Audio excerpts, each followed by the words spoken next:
Olá, tudo bem? Estamos começando mais um Baú de Votu e hoje eu tenho o prazer de receber o Dr. Alcir Monteiro, médico em Votuporanga já há alguns anos, que vai bater um papinho com a gente aqui. Muito obrigado por ter aceito o convite, Dr. Alcir. Muita satisfação da minha parte estar aqui. Bom, Dr. Alcir, vamos começar. Quando é que o senhor veio para Votuporanga? Da onde o senhor veio? Sim. Eu vim para Votuporanga no dia 10 de janeiro, 8 de janeiro de 1955. Vim de Valentim Gentil, porque em Valentim Gentil não existia o ginásio. Então, minha mãe mudou-se para cá, para que nós, os filhos, frequentássemos o ginásio. Então, a família do senhor era de Valentim Gentil? Valentim Gentil, meu pai.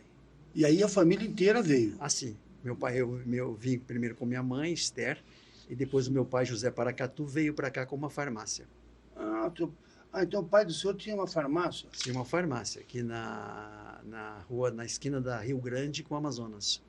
Que farmácia que era? Como é que chamava? Farmácia Paracatu. Paracatu. Tá. E o pai do senhor era daquela época que o farmacêutico era médico também, era praticamente um médico. Era tudo, né? Era o primeiro socorro das famílias, dos ferimentos, às vezes era convidado para acompanhar um parto. Era uma pessoa que ele ficava integrado na família, no lugar onde ele trabalhava. Tantos os serviços prestados pelo farmacêutico de antigamente.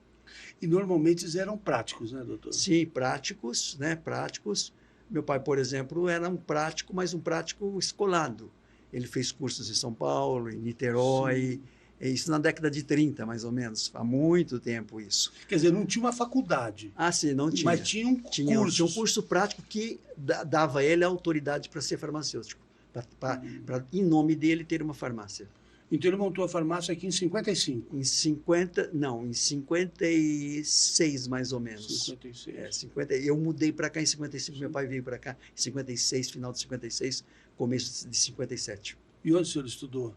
Aqui no Aqui foi legal. Aqui eu estudei no ginásio do professor Cícero Barbosa Lima. Sim. E eu fui uma das primeiras turmas que se pagava escola, né? Porque só tinha o Manuel Lobo naquela ocasião. Só. E o Cruzeiro do Sul foi onde eu fiz o meu ginásio. Dépois do Cruzeiro do Sul, eu voltei para o Manuel Lobo para fazer o científico, que não tinha no Cruzeiro do Sul. Então, fiz o científico, fiz 2 anos, em 1959, 1960, eu estudei no José Manuel Lobo. Aí, do Manuel Lobo, no terceiro colegial, eu fui para Ribeirão Preto. Em Ribeirão Preto, eu passei 2 anos e meio lá. Terminei o meu colégio lá, prestei vestibular para medicina lá em Ribeirão Preto, não passei. Claro, fui para o Rio de Janeiro, logo a seguir, em 63, e entrei na faculdade no Rio de Janeiro. O senhor é formado no Rio, então? No Rio de Janeiro, Faculdade Nacional de Medicina. Doutor Ciro, o que o senhor lembra de 1955, 56? Como que era Votuporanga? O que uma criança, né, fazia aqui em Votuporanga? Era muito diferente, né? Primeiro que as ruas eram todas de terra. Sim. Primeiro que os meus amigos eram amigos mesmo, amigos que a gente era o grupo da escola, o grupo de amigos da vizinhança, e você se integrava com essas pessoas todas. E era muito diferente, porque você estava junto sempre, não é? Você nadava nos rios aqui perto de Votuporanga, você jogava raquete, rodava peão, brincava de salva-pegas, à noite principalmente, e isso aí enriquecia nossas vidas, né? Porque você interagia muito com as pessoas naquele tempo. E era uma cidade tranquila, sossegada. Votuporanga era uma cidade muito gostosa de se morar, não é? Era uma cidade onde você tinha um campeonato de futebol aqui, que foi organizado pelo saudoso Atilano Guatemuzin Pedroso, sargento aqui da década de 50. O sargento Guatemuzin era uma pessoa memorável. Que era chefe dos escoteiros. Isso, fui escoteiro também, essas coisas todas. Fui escoteiro também. E E era gostoso, você falou, brincando de salva-pega, principalmente à noite, porque normalmente ficava os vizinhos sentados na calçada, né? Isso mesmo. E as crianças brincando. Brincando ali por perto. Né? Sem fugir do olhar, do olhar cuidadoso dos vizinhos, dos parentes, na verdade. Era uma integração assim, muito pura. E não tinha televisão. Isso. Né? Isso era fantástico. Só tinha rádio, né? Só tinha rádio. E os rádios do Rio de Janeiro, né? Você escutava muito a Nacional, do Rádio Rio, Nacional, a Tamoio, uma outra que eu esqueci o nome, e as rádios de São Paulo, que era Jovem Pan, não é? A Bandeirantes. Essas rádios porque aqui assim. não tinha. Não, aqui não tinha nem. Aqui apareceu em 1959, 54, 59, eu acho que a Clube. Sim. Eu acho que sim. Ela é... E assim, uma diferença é que cada casa que tinha rádio, tinha apenas um rádio. Ah, sim. Né? Não era que nem hoje, que tem uma televisão. Né? E normalmente era o chefe da família que tinha preferência de ouvir os programas dele. Né? Certo. Havia uma hierarquia. Isso. Né? Você via jornais e uma novela, não é? Direito de Nascer. Direito de Nascer, O Poder do Ódio também. Bom, doutor, e aí o senhor... o senhor tem uma ligação também, a esposa do senhor, com o pessoal da família Vespa, né? Exato. Conta um pouquinho da família Vespa. Quando eles montaram o hotel, foi o primeiro prédio de Votuporanga, né? Aquele predinho, né?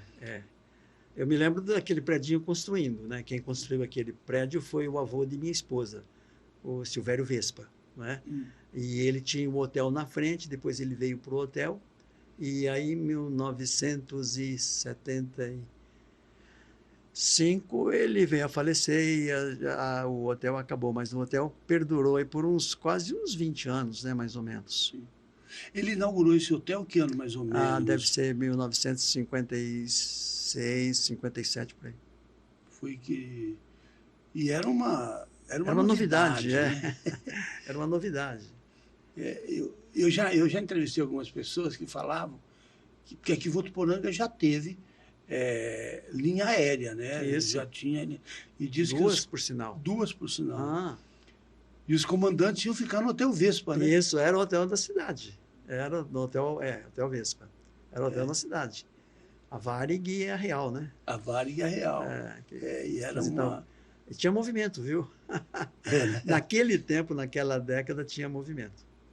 Como é que pode, né, doutor? E a gente fica...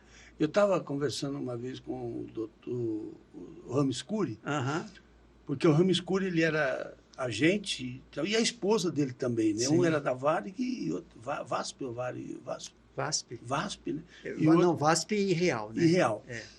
E ele falava que tinha muito movimento, tinha, né? Sim. Saía de São Paulo e ia até Cuiabá. Isso. Né? E hoje não se tem mais condições de ter uma linha aqui, né? Não sei por quê. É porque as rodovias estão muito boas. E você torna-se uma distância de 500 quilômetros, uma distância pequena. Naquela ocasião não tinha rodovias. Para ir em Rio Preto demorava 3 horas. Terra. Né? É verdade, né? Porque hoje você pode ir para Cuiabá de carro. Isso. Né? Cuiabá é um pouco mais longe, mas você pode ir. Mas você pode ir, né? Pode. Você tem... E naquela condições. época, não. Não tinha. Né? E Votuporanga era um lugar estratégico, né? Diz que os aviões paravam aqui para abastecer. Né? Então era um lugar meio estratégico. Bom, doutor, aí o senhor foi estudar no Rio. No Rio. O senhor voltou quando para Votuporanga? Voltei em 71. Eu me formei em 69. Em abril de 71, eu estava abrindo o consultório aqui em Votuporanga. E como que era a medicina nessa época? O que tinha aqui de hospitais? Aliás, tinha muito mais hospitais que hoje, não é? É verdade. Tinha 4 hospitais naquele tempo. Tinha a Santa Casa, que sempre foi a Santa Casa. Sim. Tinha a Casa de Saúde e Maternidade de Nossa Senhora Aparecida, que do Dr. Jamir, um tremendo de um médico. Tinha o Hospital Santa Catarina, do Dr. Jonas e Dr. Alberto, excelentes profissionais também, e tinha o Hospital São Paulo, onde trabalhava o Dr. Emílio e o Dr. Firoze, que são excelentes profissionais, eram excelentes profissionais. Então, nós tínhamos aqui 4 unidades de saúde. Parece que tem mais que antigamente, né? Aliás, que hoje, que antigamente teria mais que hoje, não é? O número de leitos de hospital deve regular mais ou menos. Não sei se o número de leitos de hospital aumentou demais, mas a Santa Casa era muito pequena, né? São hospitais pequenos. Não, mas a população também era pequena, menor, era 20 mil habitantes. Na década de 55, por aí, era 20 mil habitantes. Por aí. Doutor, e como que era a medicina? Por exemplo, não tinha plano de saúde. Não existia plano de saúde. Não como tinha. que era a medicina? Era particular? Como que era a relação médico-paciente? Era perfeita. Quem tinha dinheiro pagava. Quem não tinha dinheiro, você atendia de graça. Era assim? Exato. Eu trabalhei de graça há muito tempo. Não trabalhei porque eu quis, porque eu gosto, né? Gosto demais. Mas nós tínhamos o INPS apareceu aqui em mais ou menos por volta de 68, 69. Quando eu cheguei aqui já tinha o INPS. Mas tinha o INPS, que eram poucas pessoas que usavam o INPS. E na Santa Casa tinha um convênio com o Estado chamado Fundo Rural, que se atingia os lavradores as pessoas da zona rural pelo Fundo Rural, e tinha os particulares. Convênios tinha um pouco. Convênios, quando eu cheguei aqui em Votuporanga, tinha a CACI, do Banco do Brasil, o Banespa, né, do Santander hoje, e a CESP. A CESP, que tinha um convênio muito pequeno. Mas as pessoas que não tinham condições eram atendidas na Santa Casa. No meu tempo, por exemplo, eu fazia ambulatórios 2 vezes por semana na Santa Casa, não me importava quantos que iam lá, eu atendia 2 vezes por semana e operava através da Santa Casa. E era tudo de graça isso, né? Então não existia as filas que existem hoje. A verdade é essa. Ô, doutor, como que era o Fundo Rural? Porque os trabalhadores eles não pagavam nada. Não, era uma verba que vinha do Estado e vinha direto para a diretoria da Santa Casa. E a Santa Casa distribuía essa verba entre médicos e custos hospitalares. Então, ela dava um pouquinho para o médico, dava um pouquinho para o médico. Independentemente de quanto que ele atendia? Não, era fixo. Era um salário fixo que você ganhava. E tinha a produtividade também, né? Se você operava muito, você recebia alguma coisa a mais. Mas uma parte ficava para os custos do hospital, da Santa Casa, e a outra parte, uma parte de uns 20%, era distribuído para os médicos. E esse Fundo Rural dava condição também de consulta médica? Dava, sim, lá na Santa Casa. Lá na Santa Casa? No ambulatório, quando você fazia. Porque no ambulatório você atendia a indigência e você atendia o Fundo Rural. Sim. Que eram os segurados, não eram segurados, né? Eram pessoas que tinham direito a atendimento para o Fundo Rural, desde que ele morasse na zona rural. Ele tinha que comprovar que morava na zona rural, era atendido. Ele é atendido, não tinha nenhum... Depois isso acabou, né? Depois, com o tempo, acabou. Lá por volta de 1975, 76, acabou. Quando veio o INPS, depois, em 88, apareceu o SUS, né? Aí o SUS, que é o Sistema Único de Saúde, está até hoje, que atende esse pessoal aí. Que é um dos melhores do mundo, né? O SUS, né? Parece eu acho. Que é um dos... O Sistema de Saúde do Brasil, o Sistema Único de Saúde é um dos melhores do mundo. A gente mete o pau aqui, mas é que a gente não conhece lá fora. Se você vê lá fora como é que é a saúde lá fora, é muito pior. Nós temos uma saúde, apesar das filas que existem, apesar das reclamações que todos nós fazemos contra o SUS, quem presta serviço ao SUS reclama que ele paga pouco. Quem precisa dele acha que ele não atende na hora devida. Mas, apesar de todas essas reclamações de atendidos e atendentes, o SUS é um grande convênio. É uma grande prestador de serviços dos médicos, acho. Eu bati um papo aqui nesse programa com o Marcelo Zeituni, neto do Dr. Jamil. Sim. E ele falou que o Dr. Jamilo construiu o hospital, que era o Hospital do Dr. Jamilo. Exato, né? nome. Que ele atendia as pessoas, né? Era para atender, não era uma questão comercial, assim, Exatamente. pensando, né? Fazia profissão por amor, o doutor Jamilo. Né? Extremamente dedicado, pessoa fantástica. Doutor, e naquela época, eu não sei, eu era garoto, eu me lembro que o doutor Jonas ia em casa. Havia essa relação de médico-paciente. Médico-paciente da família, né? Existia. Exato. O médico de família hoje é exercido naquela ocasião. Naquela ocasião. Hoje tem um médico de família que cuida de um determinado setor da cidade, não é? A cidade é dividida em vários setores, onde o médico de família atua. Mas naquele tempo, todos nós atendíamos em casa, né? Até hoje, a gente, de vez em quando, você tem que atender em casa, não é? Às vezes tem uma pessoa que precisa de você em casa, você vai e atende. E era uma relação bastante... o médico tinha que ter uma percepção muito maior, porque não tinha tanta tecnologia que nem tem hoje, né? Ah, isso é verdade. Você tinha que ser muito mais clínico, você tinha que ser muito mais perspicaz. Você tinha que entender o paciente, você tinha que conversar com o paciente, você tinha que perder tempo com o paciente para você fazer um diagnóstico. Né? Às vezes, uma conversa, no jeito do paciente andar, no movimento dele, você faz um diagnóstico. E você tinha esse tempo. Hoje, você não tem esse tempo. Hoje é diferente. Então, você tinha uma história do paciente, você tinha um exame clínico do paciente. Você examinava o paciente, examinava ele como um todo. Então, para você fazer um diagnóstico, quando você ia para os exames que eram poucos, que era uma radiografia de tórax, um raio-x do seio da face, um raio-x da cabeça, um raio-x de um braço, de um joelho, e os exames de sangue, que eram limitados também, não tinha essa parafernália tecnológica que existe hoje. Então, você tinha que ser muito mais profissionalmente, muito mais desenvolvido para que você, para você exercer uma boa medicina. E eu acho que, apesar desses 54 anos meus de profissão, não é? Eu acho que a gente sempre usou muito essa parte aí do exame do paciente.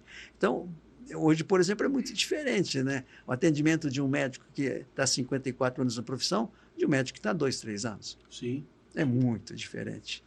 A abordagem que você faz é muito diferente. As reações que o paciente tem frente de você é muito diferente. Isso tudo foi coisas que foi acumulando, né? Acumulando com o tempo. E os novos médicos, eles já estão entrando nesse novo sistema, né, doutor? Eles não têm esse... É complicado falar nisso, né? Mas... Não, porque é a realidade, né? O médico hoje ele trabalha com o computador, com o notebook do lado, né? Diferente. Qualquer dúvida ele digita no notebook e o notebook dá para ele. Eu tenho um amigo, ele é neurocirurgião em São Paulo. E um dia a gente estava lá conversando e apareceu um paciente lá para ele, essas cirurgias meio complicadas, e disse que ele tem um grupo de médicos, um nos Estados Unidos, outro na China, outro não sei aonde. Sim. E ele, quando ele tem um problema, ele entra em contato. Sim. E eles fazem uma videoconferência com o paciente na mesa. Sim. Né? Sim. Então, quer dizer, essa tecnologia... Esse é um avanço. É um avanço. Tremendo de um avanço. Essa possibilidade que você tem de compartilhar um paciente seu com uma elite médica.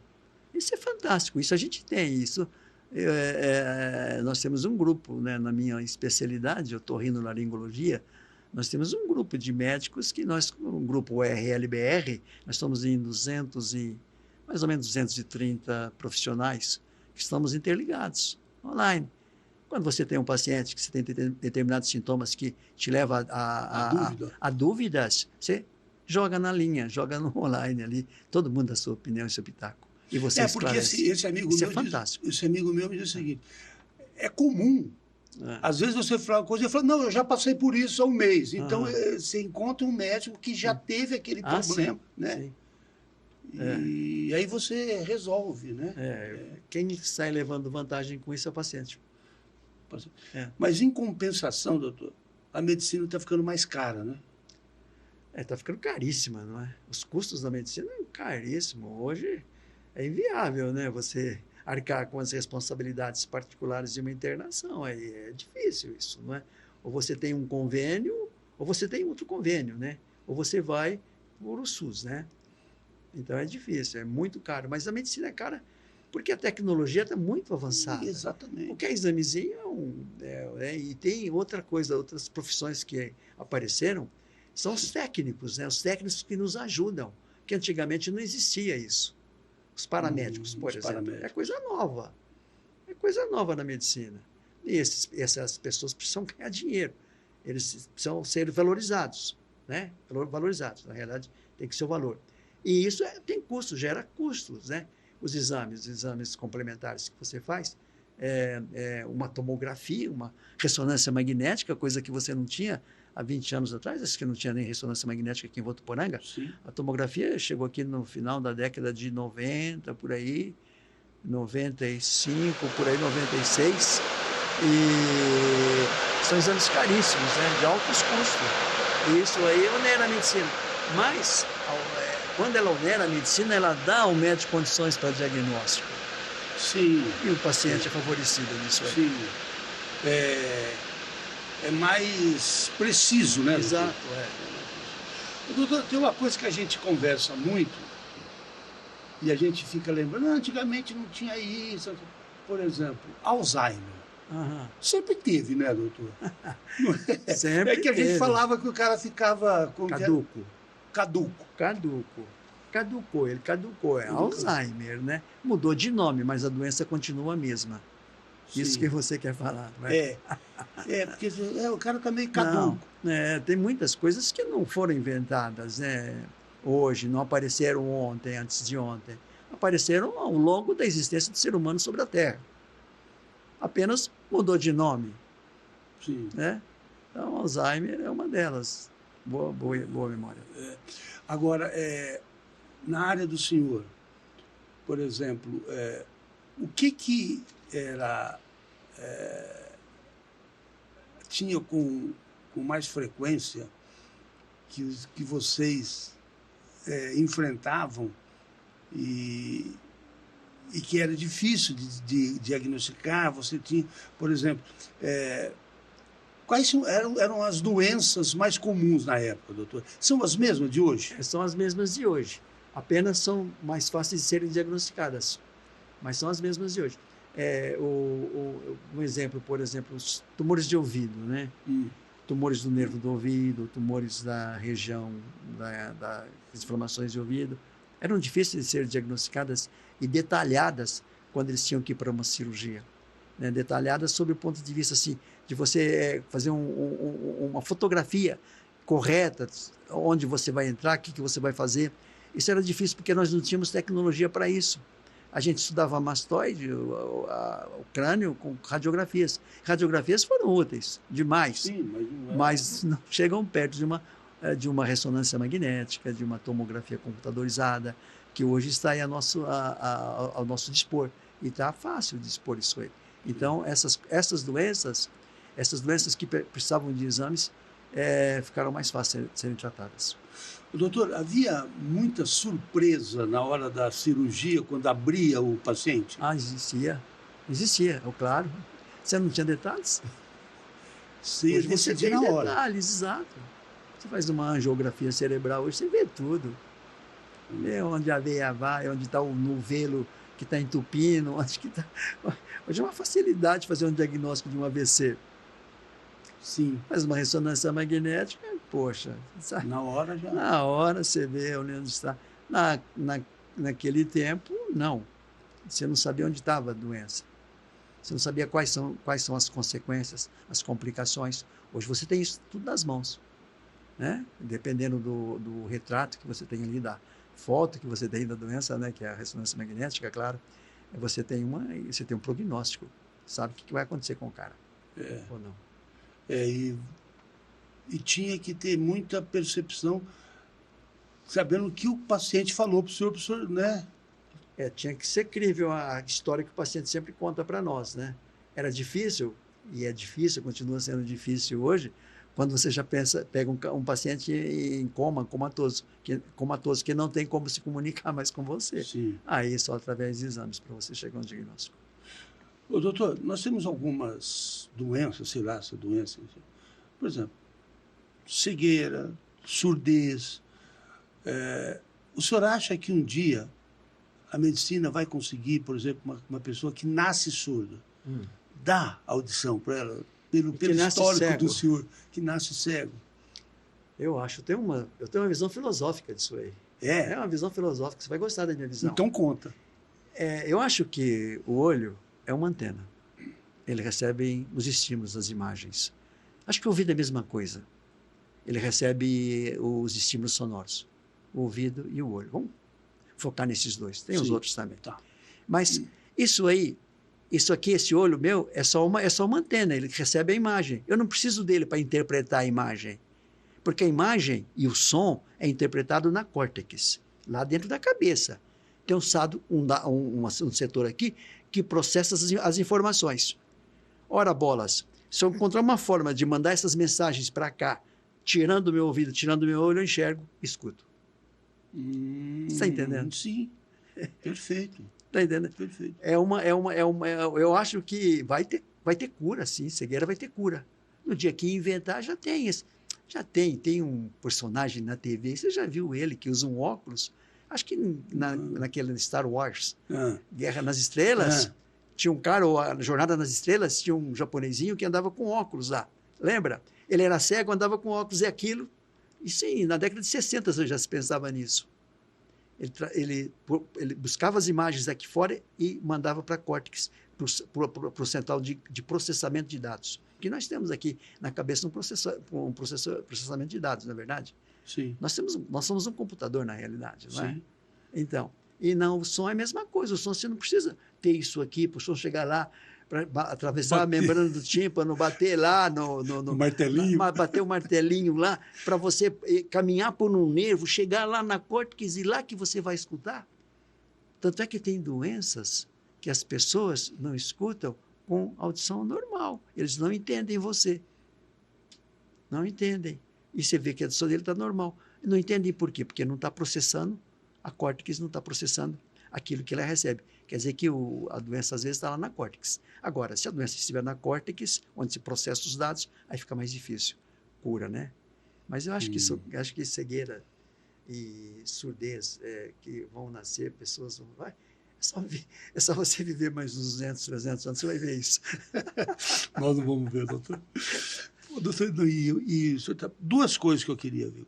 Uma vez eu li um biólogo que ele diz que o olho, o sistema ocular é de uma complexidade fantástica, né? Diz que é uma complexidade para você poder enxergar tal. Isso que o senhor está falando elimina toda essa complexidade. Elimina, né? Claro. Claro, elimina a retina, que é o sensor. Elimina toda a filtração, acaba com isso.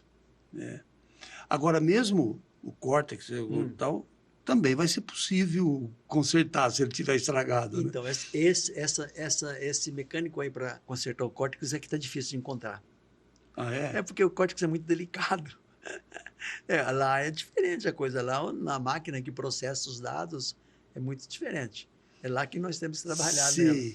Sim. Entende? Mas quando a gente tem ela íntegra, você faz tudo. Agora, normalmente, a cegueira ela não tem nada a ver com o córtex. Normalmente. Não. Normalmente, não. Normalmente, o córtex está íntegro. A cegueira é aqui, no olho. É na retina. Sim. E aí você pega nervo do ouvido, do olho. Você pega um óculos do japonesinho e... Exato. Jornada nas Estrelas. Você vai... O japonesinho colocava o óculos lá e vinha tudo, né? Ninguém sabe por que ele via. A gente não entendia por que ele via, né? Hoje eu entendo. Naquele tempo eu era criança. Agora, viu, doutor, falando de cérebro, tem um livro, eu não me lembro de quem que é esse livro, que a história é o seguinte: era uma pessoa boníssima, trabalhadora, um bom coração, era gerente de uma empresa, isso é um fato real, de mineração. E numa das explosões veio uma lança, alguma coisa, e entrou no cérebro dele. E naquela época, levaram ele para o hospital e conseguiram tirar. E ele conseguiu sobreviver. Só que mudou a personalidade. Ele virou um bandido, sabe? Então, assim, o que as pessoas, o que analisavam é o seguinte: mudou alguma coisa, foi atingido no cérebro, que mudou a personalidade dele. Né? O cérebro tem essas coisas, né, doutor? Você... O cérebro é um terreno muito perigoso. A mente é um terreno muito perigoso. Nós entendemos muito pouco dela, de como ela processa. Nós, médicos, nós falamos em humores químicos, em ligações bipolares, em ligações nervosas, mas nós não entendemos como é que ele processa esses dados. Eu falo quando processa os dados da informação, né? O ouvido, o olho, você manda uma informação para ele. E tem um lugar lá que processa, mas como processa isso? Nós não sabemos, né? Isso aí são coisas da mente. Agora, existem casos, né? Que você não só aumenta a personalidade das pessoas com acidentes, traumatismos cranianos, né? Espada enfiada na cabeça, tira e o cara não tem nada, puxa vida, não acontece nada. Isso já existem casos relatados sobre isso aí. Mas tem pessoas que adquirem outros dons depois dos acidentes. Tem pessoas que começam a tocar piano, tem pessoas que começam a ser matemáticos após esses acidentes. Após um acidente. Então, aí nós não sabemos. Aí é inexplicável. O que aconteceu? É inexplicável o que aconteceu com a cabeça do cara que os transformou de uma forma assim, até certo ponto, radical. De uma pessoa comum como um matemático grande. Isso é coisa para a gente estudar, viu, Zeca? E vai muito ainda. Vai muito tempo ainda. Né? Eu falei em 200, 300 anos aquela hora, mas acho que vai ter mais um pouco. Não, mas isso para a história da humanidade é pouco, né? É muito pouco. Né? Muito pouco. Tem um livro que chama O Físico. Na verdade, a tradução do físico, na verdade, deveria ser o médico. É um rapazinho que ele começa a andar com aqueles caras que andavam antigamente, lá nas cidades, eles vendiam remédio para curar não sei o quê, Sim. Aqueles, né? E esse garotinho, e esse cara amputava a mão dos caras, ele era um curandeiro, né? Curandeiro clássico. E esse garotinho foi crescendo e ele vai para a Índia, onde era o grande centro da medicina. Sim. E ele consegue entrar numa universidade lá, tal. E ele vira... ele se transforma num médico, né? E ele tem um problema lá, que os indianos, eles não permitiam que você fizesse estudo em cadáveres, por uma questão religiosa. Sim. E ele fazia, escondido, e pá. Eu fiz toda essa abordagem para dizer o seguinte: as questões religiosas, as crenças, muitas vezes atrasaram um pouco a medicina em certos lugares, né, doutor? Você está falando aí em materialidade e espiritualidade, não é isso? Sim.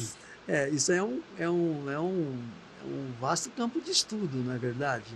Porque eu acho que o médico não pode ser só médico da carne, só tratar de doenças. O médico tem que ter entender um pouquinho da alma das pessoas. Sim. Porque existem doenças, né, e doenças. Existem doenças da carne, que você vem com sintomas, você vem com informações, não é? E existem sintomas da mente, da alma, né, que você tem que fazer uma diferença. A medicina indiana era muito avançada, né? Era. Muito avançada. A cultura Veda que tem lá na Índia, não é? Os védicos lá da Índia é que tinham essa ciência. Era uma ciência. Mas é tudo um misto, né?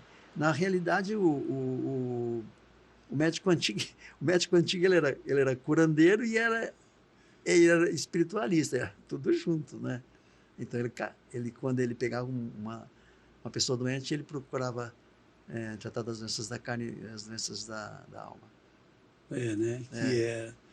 Agora, havia muitos enganos. Uma vez eu estava vendo um documentário que um imperador japonês queria viver eternamente, ele não queria morrer, né? E aí ele tinha um médico dele, lá, um cura dele, que dava para ele mercúrio para ele tomar. Sim. Ele achava que o mercúrio fosse transformá-lo... Quer dizer, dar mercúrio para o cara tomar, quer dizer, é um erro, né, doutor? Que havia muita enganação também, né? Naquela época, com os porque o cara tinha medo de morrer também. Era enganação, mas era uma enganação assim que eles tinham as suas crenças, né? Deviam ter seus motivos para acreditar que o mercúrio tinha algum papel na imortalidade das pessoas, né? Tanto é que o mercúrio, você encontra ele em tumbas de faraós, né? No Egito, você encontra, em certas tumbas você encontra o mercúrio. E na China, você falou da China, também parece que na China, em algumas tumbas da China, a China tem tumbas também milenares, né? E você encontra ali o mercúrio, não sei qual, mas a gente não sabe o que o mercúrio faz para as pessoas. Mas alguém deve ter usado e gostado, né? Deve ter tido uma prática antes para você estender esses ensinamentos, essa cultura, né? Para as pessoas. Doutor, vamos mudar um pouquinho a prosa? Vamos falar de futebol. O senhor sempre gostou de futebol, né? Sei. O senhor sempre gostou, né? Sempre. O senhor jogava desde criança, desde garoto? Como é que foi? Quando era garoto, eu era dono da bola. Ah, tá. Jogava em todas? Jogava em todas, era o dono da bola, lá em Valentim Gentil, morei 10 anos em Valentim Gentil, tem a praça da igreja lá, o nosso campinho era lá, não é? E depois quando eu vim para Votuporanga, continuei jogando, né? Joguei futebol de salão, joguei num clube aqui em Votuporanga, não sei se você se lembra dele, Farmácia Clube. Não, é muito antiga, mas antes de você. Era em 58, 59, jogava futebol de salão. Tinha os campeonatos de futebol de salão que eram famosos aqui em Votuporanga. Você já chegou a pegar um pedacinho deles? Sim, não. Peguei ali no clube lá no Votuporanga Clube. Exato. Aquilo era o final, você deve ter pegado finalmente dos campeonatos. Tinha o Maringá, tinha o Duscômio, que era um timaço. Então, tinha o Farmácia Clube ali. Eu cheguei aqui em Votuporanga e sempre entrei, fui ativo no esporte, né?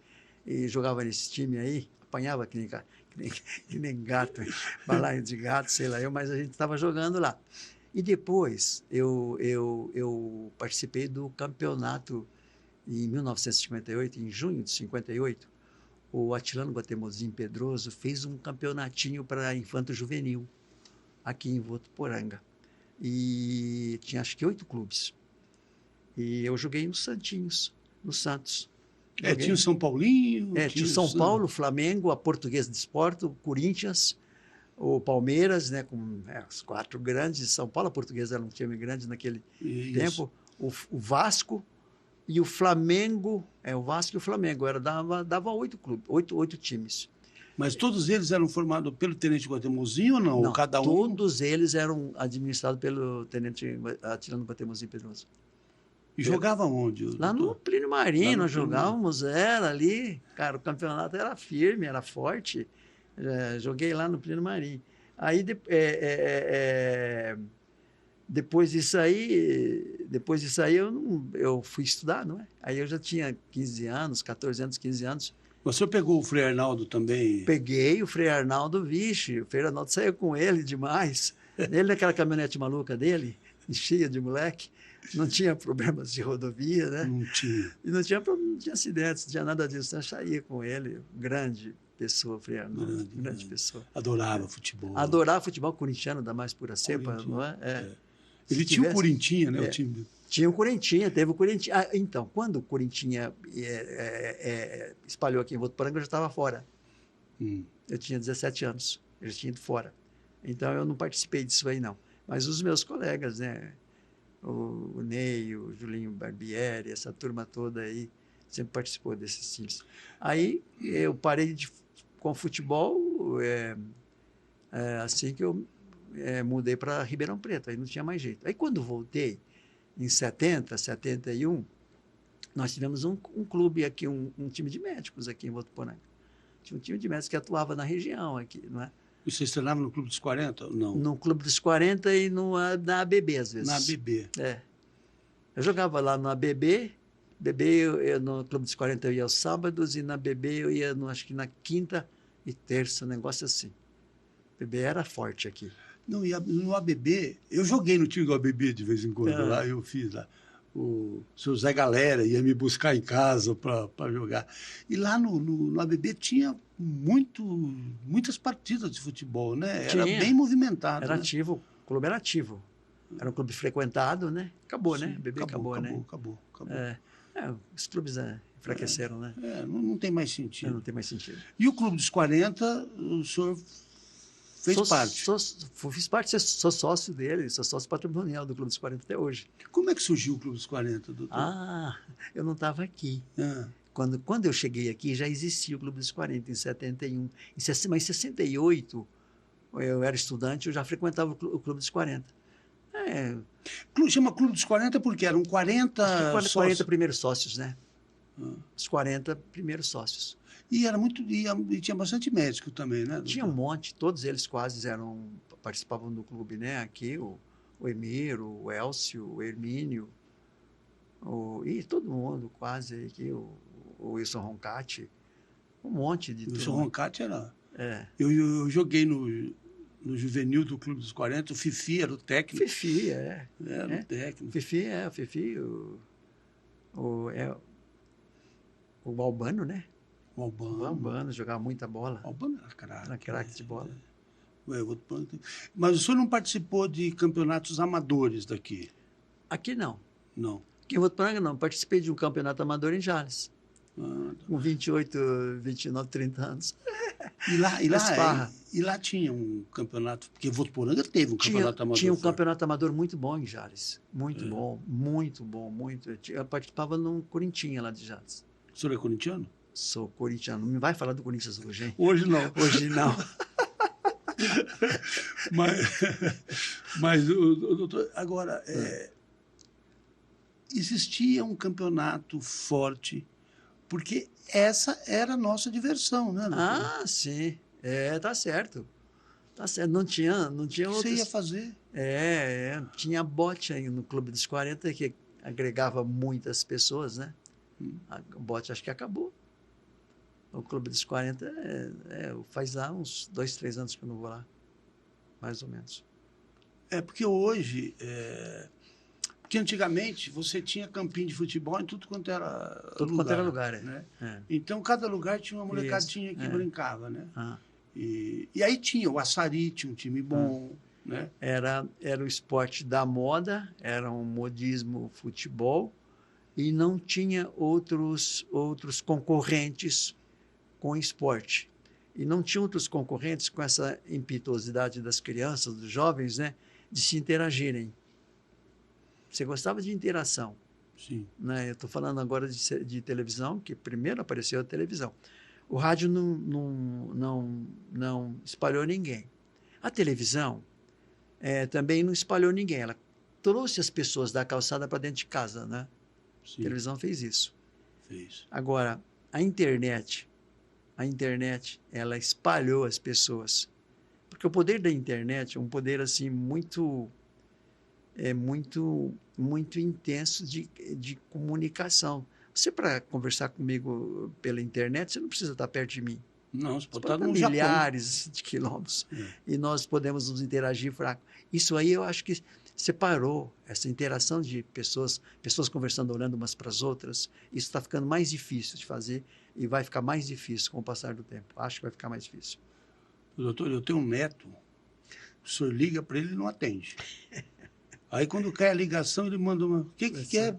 Ele só... É por mensagem. A moçada não está mais atendendo o telefone. É só na mensagem. E eu sempre digo que um diálogo escrito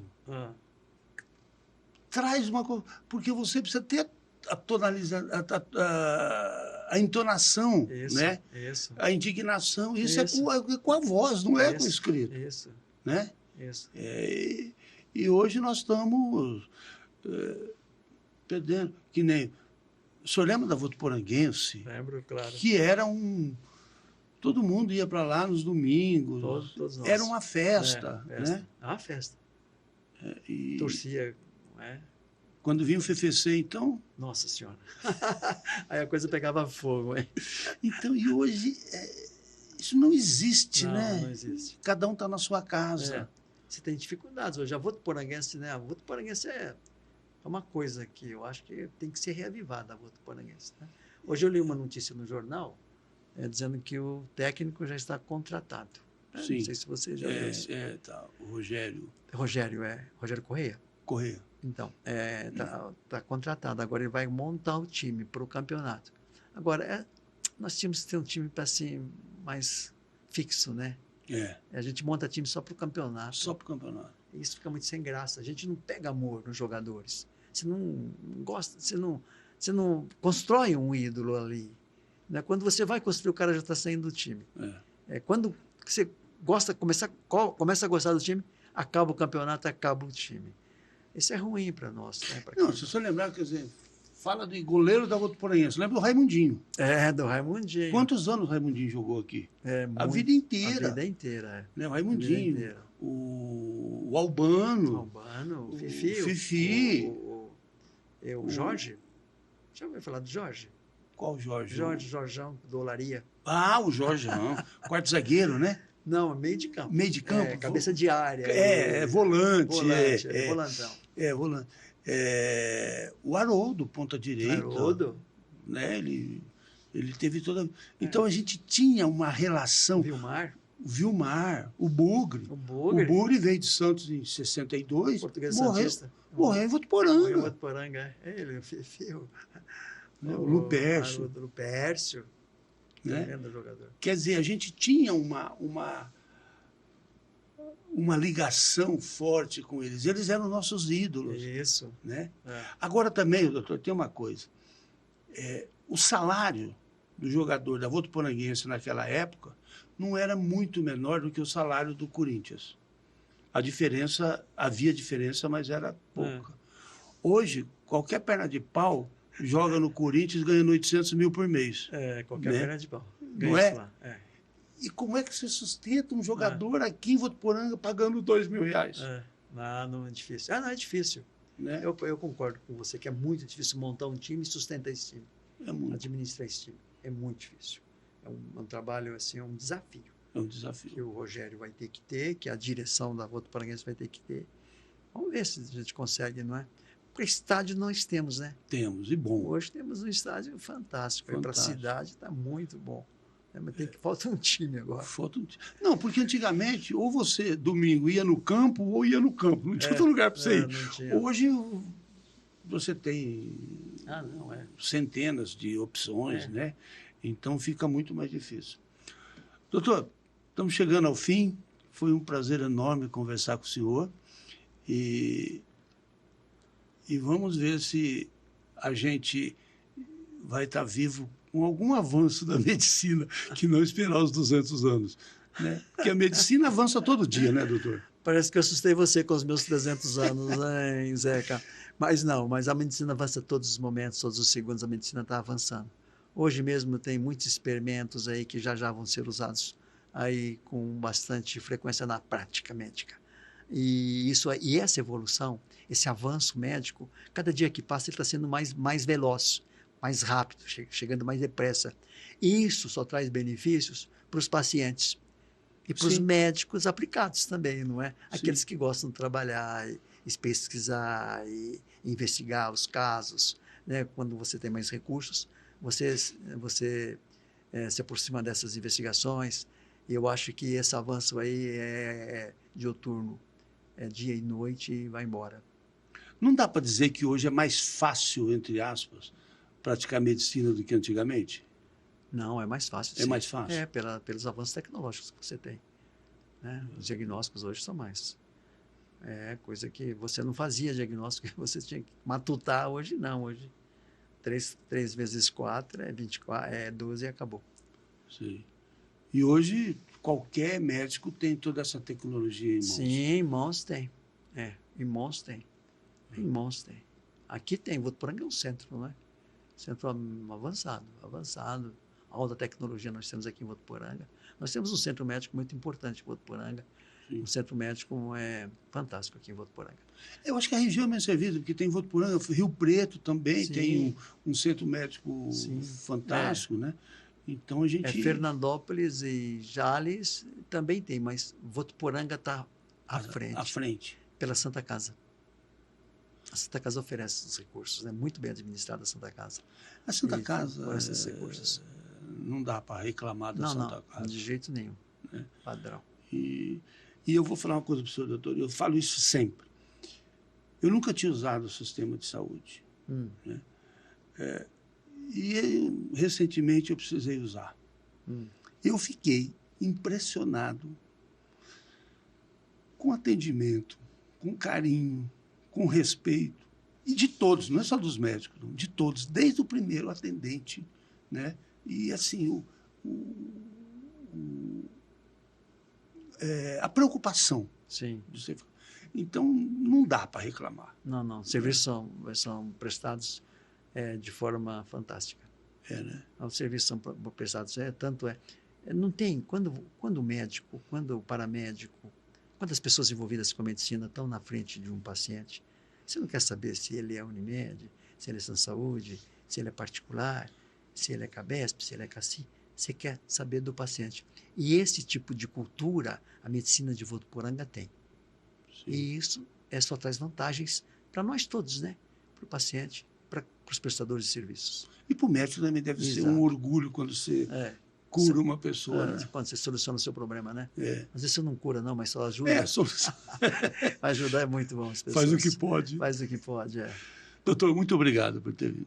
De nada. Bom, e agora, com esse bate-papo gostoso, essa aula de medicina, nós encerramos nosso programa de hoje e voltamos na próxima semana com mais um Baú de Votu. Até a semana que vem. Muito obrigado.